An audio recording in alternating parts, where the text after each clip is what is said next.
ಬರುವಾಗಿಲ್ಲ ರೀ, ಇವು ಬರುವಾಗಿಲ್ಲ ಶುರು ಮಾಡಿದರು. ಇವ್ರು ಕೊಡಬೇಡ್ರಿ, ಅವ್ರು ಕೊಡಬೇಡ್ರಿ, ಮುಸ್ಲಿಮ್ರೊಳಗೂ ಅವ್ರು ಕೊಡಬೇಡ್ರಿ. ಮುಸ್ಲಿಮ್ ಐತಿ ಬೀದಾಗ ಐತಿ ಟೋಪಿನೋ ಯಾವುದೋ ಒಂದು ಐತಿ ಕೊಡ್ರಿ ಅದನ್ನು.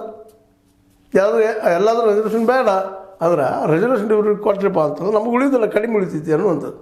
ಈ ಸಲ ಸಿದ್ದರಾಮಯ್ಯರು ಏನೋ 50 ಮೇಲ್ಪಟ್ಟಿನ ರೆಸಲ್ಯೂಷನ್ ಹೆಚ್ಚು ಮಾಡ್ಕೋಬೇಕಂತ ಇದ್ದಾರೆ. ರಾಹುಲ್ ಗಾಂಧಿಯವ್ರಿಗೆ ಏನೋ ಜ್ಞಾನದ ಆಗ್ಯದ ಭಾಳ ವರ್ಷಗಳ ನಂತರ ತಿಳುವಳಿಕೆ ಬರ್ತದೆ. ಈಗ ಹೋಲ್ಪ ದೇಶದ ತುಂಬ ಎಷ್ಟು ಬಡವರು ಇದ್ದಾರೆ, ಕೆಳಜಾತಿ ಎಷ್ಟು ಬಡವರು ಇದ್ದಾರೆ, ಏನಾದ್ರೆ ಕಣ್ಣಿಗೆ ಕಾಣ್ಲಿಕ್ಕೆ ಹತ್ತದ ಹೆಂಗದಂತ ಅಡ್ಡಾಡಿದಾಗ ಗೊತ್ತಾಯ್ತು ಅವ್ರಿಗೂ.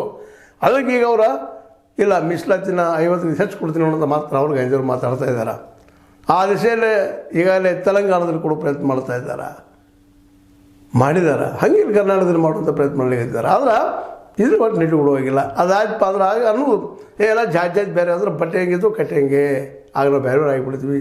ಅಟ್ ಬೇಡ್ರಿ ಹಿಂದೂ ಎಲ್ಲ ಒಂದು ಹೌದು ರೀ, ಹಿಂದೆಲ್ಲ ಒಂದು ಒಪ್ಪೋಣ. ಮತ್ತೆ ಬೇರೆ ಅಂತ ಅನ್ನೋದಿಲ್ಲ. ಕ್ರಿಶ್ಚಿಯನ್ರು ಒಂದು ಅವ್ರ ಪ್ರತಿಗೆ ಅವ್ರಿರಲಿ, ಮುಸಲ್ಮಾನರು ಅವ್ರ ಪ್ರತಿಗೆ ಅವ್ರು ಒಂದಾಗಿರಲಿ.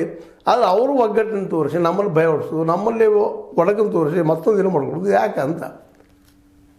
ಹಿಂದೂಗಳಿಗೆಲ್ಲ ನೌಕರಿ ಸಿಗ್ತದೆ, ಎಲ್ಲ ಥರದ ಸಮಾನವಾಗಿ ನೌಕರಿ ಸಿಗ್ತದೆ, ಉದ್ಯೋಗ ಸಿಗ್ತದೆ, ಅವ್ರಿಗೆ ಯಾಕೆ ಮೀಸಲಾತಿ ಕೇಳ್ತಾರೆ ರೀ? ಇದನ್ನು ಅರ್ಥ ಮಾಡಿಕೊಂಡನ ಏನು ಮಾಡಿದ್ರಪ್ಪ ಅಂದ್ರೆ ಕೇಜ್ರಿವಾಲ್ರು ಅಲ್ಲಿ ಫ್ರೀ ಎಜುಕೇಷನ್ ಮಾಡಿಬಿಟ್ರು ದಿಲ್ಲಿಯಲ್ಲಿ ಅಪ್ ಟು PUC ತನಕ.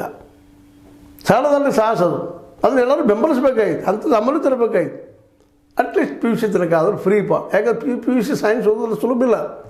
ಪ್ರೈವೇಟ್ದವ್ರು ಯಾವ ರೀತಿ ಈ ಮಕ್ಕಳನ್ನ ದುಡ್ಡು ಹರಿತಾರಪ್ಪ ಅಂದರೆ ಹೋಗಿ ನೋಡ್ರಿ ಕೆಲವೊಮ್ಮೆ ವರ್ಷಕ್ಕೆ 4-5 ಲಕ್ಷ ರೂಪಾಯಿ ಖರ್ಚು ಬರೋಂಥ ಒಂದು ಅನೇಕ ಕಡೆಗಳಲ್ಲಿ ಅಂತ ಪ್ರೈವೇಟ್ ಸ್ಕೂಲ್ದೊಳಗೆ ಅಥವಾ ಕಾಲೇಜೊಳಗೆ PUC ಕಾಲೇಜೊಳಗೆ ತಮ್ಮ ಮಕ್ಕಳನ್ನ PUC ಒಳಗೆ ಚೆನ್ನಾಗಿ ಮಾಡ್ಕೊಡ್ಸೋವಾಗ ವರ್ಷಕ್ಕೆ 4 ಲಕ್ಷ ಖರ್ಚು ಮಾಡ್ತಾರೆ. ಬರೋರು ಊಟ ಗಿಟ ಬೇರೆ ಅದು ಯಾರಿಗೆ ಸಾಧ್ಯದ ರೀ?